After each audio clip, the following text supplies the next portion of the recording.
Next thing is delusion of money. So I know a lot of people that they think money is going to be their happiness. Once I get the money, oh, I can rest. I'm happy. But some other people don't understand that money can only go so far. No one's taught them that lesson yet. Money can only go so far. Oh, doctor, can you replace my lungs? And the doctor's like, sorry, nobody has your lung type. But I'll pay 3 million, doctor. Money can only go so far.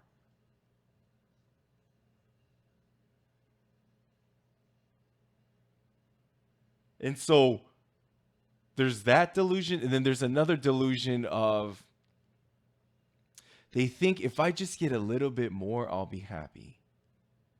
If I get one more house, if I get 3 more cars, 2 mockingbirds, 3 French hens, if I get a little bit more, I'm happy. And so it's like a chase of the next thing. Oh, I made $1 billion. Now I need to make 2 billion.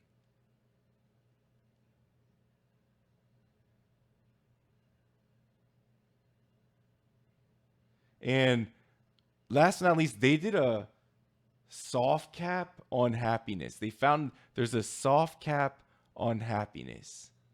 Meaning once you hit a certain amount of money, which I think it was like 150,000 a year income, anything way more than that is very small, marginal in happiness. And it's funny because a lot of humans think linear. They think, oh, okay, so if I make 5 more million a year, I'm going to be this much more happier, 5 times happier. It doesn't work like that. There's no formula like that of happiness. But it's funny. No one teaches these people this. And so they think, oh, let me chase the 5 million a year next year. Because this 1 million made me real happy.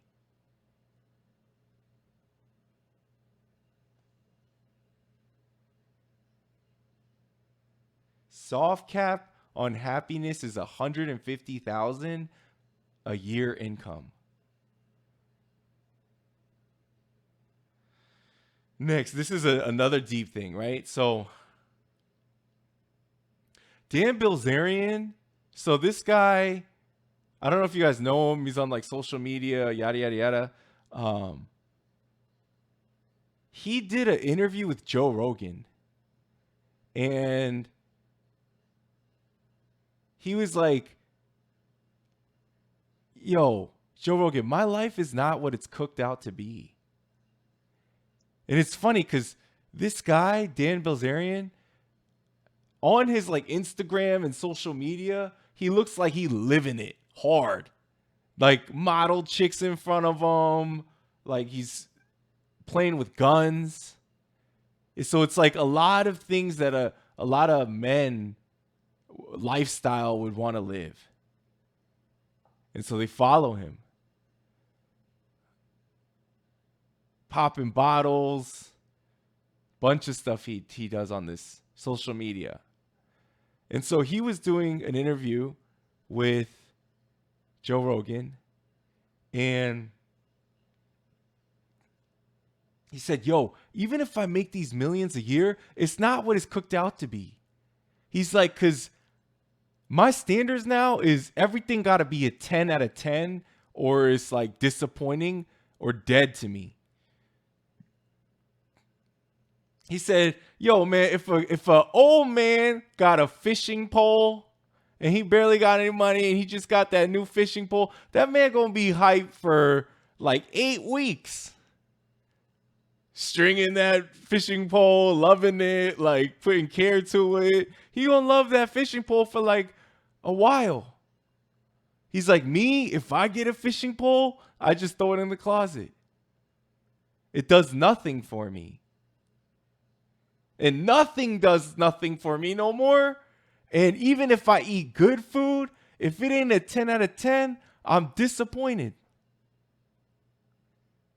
So it's funny like how he was trying to like show his perspective, but even how that is life is not what it's cooked out to be.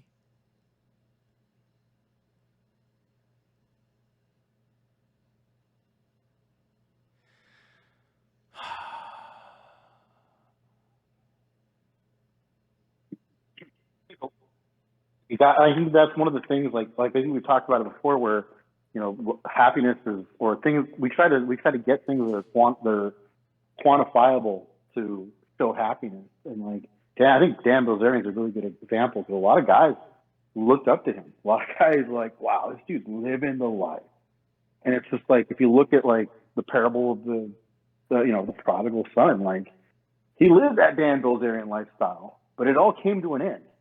I think that's something where we're so just jacked up, and we think that this is all the money in the world is going to give us everything we need. It's going to make us happy. It's going to make us happy. We keep chasing and chasing it until we find out, number one, we'll never catch it. Number two, we're actually becoming more and more empty as we chase this mythical happiness and this money that we think is going to happen, or women or cars. Like what Dan Bilzerian's thing is that he had a lot of women. He kind of portrayed this role. And it's a fruitless endeavor for a regular person. Because, I mean, at the end of the day, Dan Bilzerian's an actor. It's not his real life. He's acting a part. But there's a lot of people who are going to say, if I just make that next million, if I just get this new car, if I just get this. And it's like, at that point, the pursuit of that is going to take a toll on you. And I don't think a lot of people figure that out. And it's definitely not talked about because we got a culture that thinks that, hey, this is the normal, natural state of life. I don't know. That the whole Dan Bilzerian thing just blows my mind. Just how people just like that, think that is going to be a fruitful life for the life of them.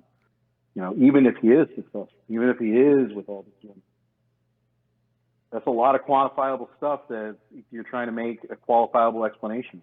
I don't know. Yeah. Yeah. So next is there was a man that approached this psychologist and he said, I made all this money so that everyone would love me. And it's funny because, bro, I used to think like that when I was little. I used to say all these jokes, or, I had the gift of gab, so to speak. Knew how to talk to people, joke around, everything, so that I could get love. I did it for love. And I was trying to also portray I was like more successful than what I was. Why? Because I wanted people to love me. And so this psychologist says, and this was so fucking deep. He said, is it that you made money so that everyone would love you? Or is it really you made all this money so that you would love yourself?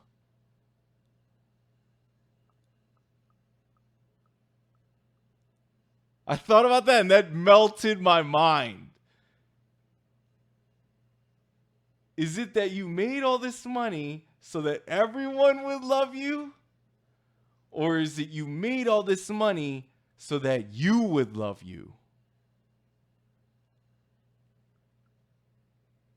That's fucking deep.